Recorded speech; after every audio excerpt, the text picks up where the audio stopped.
Dr. Sasha Barab, professor of learning sciences at Indiana University, supports the use of gaming as a learning tool.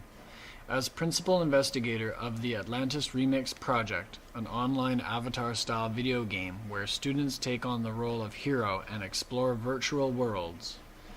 Dr. Barab.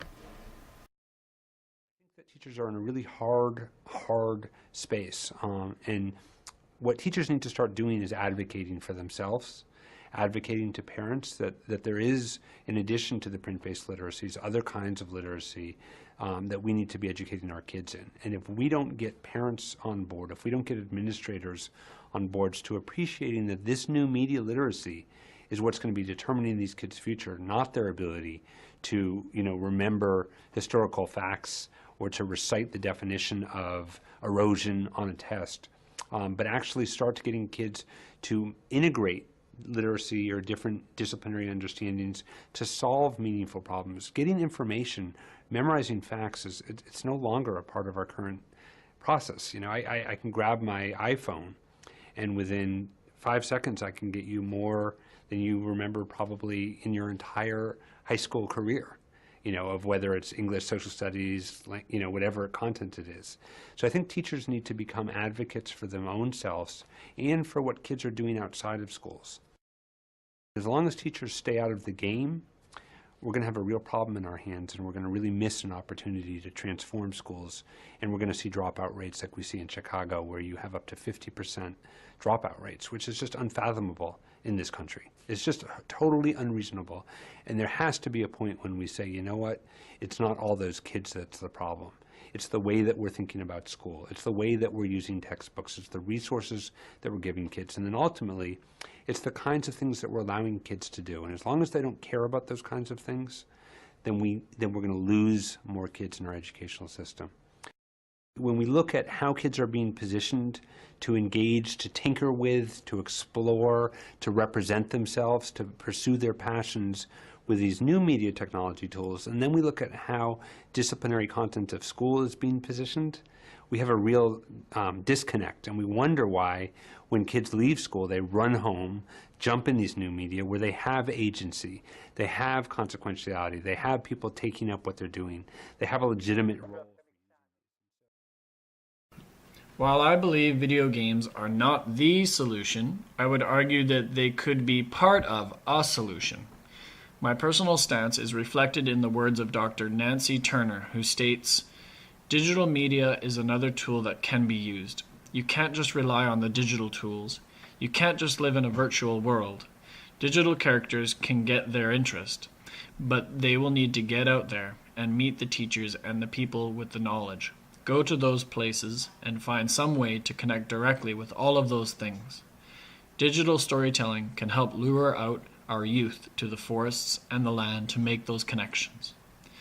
In my explorations, I came across 2 gaming websites which I believe revolutionized the approach to engaging youth, particularly First Nations youth, and attempt to teach, through digital storytelling and first-person exploration, that which is at risk of being lost.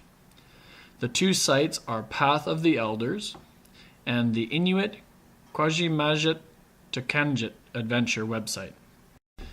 The first site, Path of the Elders, states its goal as follows: to provide you with an understanding of the historical times in which Mushkegowuk and Anishinaabe peoples signed Treaty No. 9 and how this treaty has impacted the lives of our people.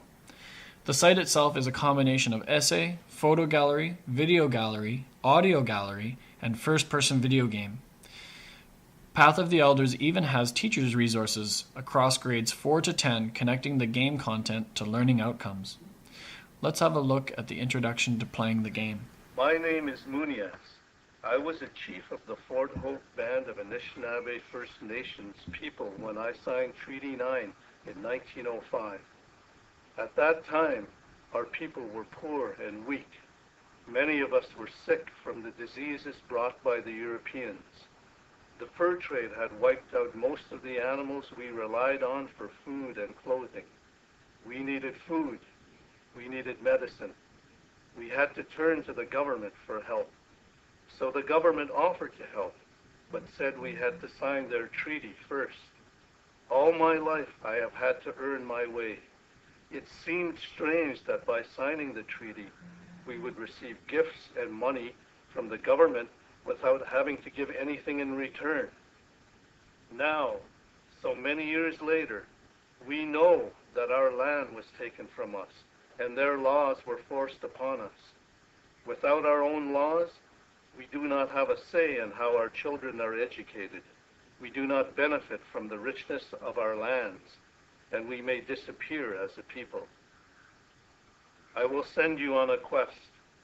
You will have 6 goals to achieve. Now, walk with me on the path of the elders.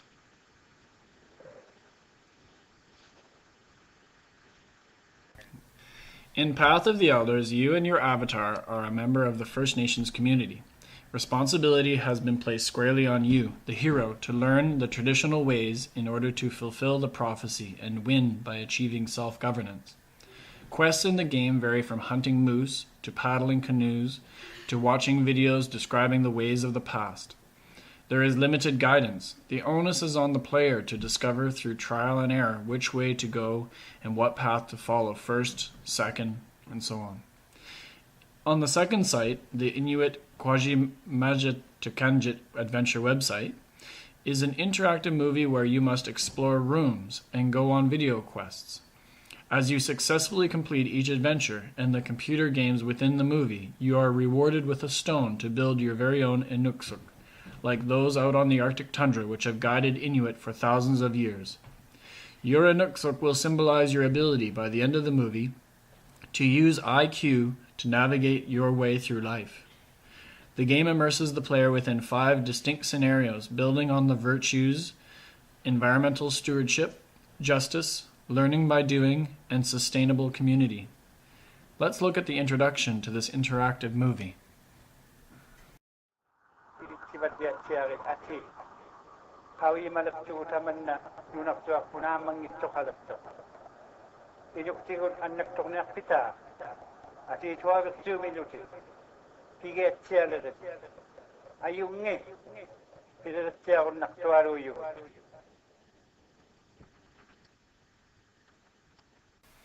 The ominous voice at the start of the game almost dares the player to take on the challenge and begin the quest for understanding traditional ways of Inuit peoples. The site itself employs a variety of medias, including digitized images of carvings and prints, tons of professional reenactments by actors playing out roles within the developing story of the game, video recordings of phone messages giving you background history of Inuit culture, 360-degree virtual reality photography, and traditional legends also reenacted by actors. I found myself quickly addicted, as it was up to me to figure out how to put another stone on my virtual Inukshuk. Along the way, I learned vast amounts about Inuit culture and was often immersed within both English and Inuktitut environments simultaneously. Both the Path of the Elders and the IQ Adventure website interactivities plunge the learner into an environment quite different from reality. The user can escape into these games, being fed clues as rewards for investigating. The clues help the gamer progress through virtual worlds, while the games continuously weave culture and history throughout. Learning becomes a reward for overcoming challenges. I believe that youth would enjoy these immersive experiences. Through use of the games, the student would learn of culture, as well as the changes that have been forced upon Indigenous peoples to bring them to where we are today. And where we are today is a difficult reality for many Indigenous peoples. I would argue that today's First Nations youth are more disconnected than ever from the past. As we move from one generation to the next, the struggles of previous generations fade into the horizon, and the dominant culture continues to influence minority cultures. We see the loss of language and the adoption of white ways rather than traditional practices as primary concerns in Aboriginal communities. Medias such as popular music, TV, and movies represent a culture very different than that of the past and have large influence upon the next generation. The video games I have introduced here flip this scenario on its head. Media is being used to revitalize the past, record important aspects of language and culture, and shine a light on the histories which have brought us to the present. I believe that the challenge upon educators is to find new ways to bring interest and value into education. Black states, "The reality is that the modern school is no silver bullet, but an extremely problematic institution which has proven highly resistant to fundamental reform. No system that discards millions of normal, healthy kids as failures, many of them extremely smart, will ever provide a lasting or universal solution to anything." In addition, Marker writes, "Racism has propelled a tribal exodus from the public schools and has left non-native educators in a haze of confusion about how to be culturally responsive to the Indigenous community while conforming to the pressures and presumptions of cultural neutrality in mainstream schools." The quest, then, is to convince educators that strategy such as gaming has value and brings with it faculties of learning that can engage today's learner and foster a sense of connectedness with the past. In an era where culture, like the lands beneath the citizens of Fort Mackay, are being extracted, refined, diluted, and sold, I believe we need to adopt gaming as an approach to achieve real change in education and help build a path towards increased cultural responsiveness.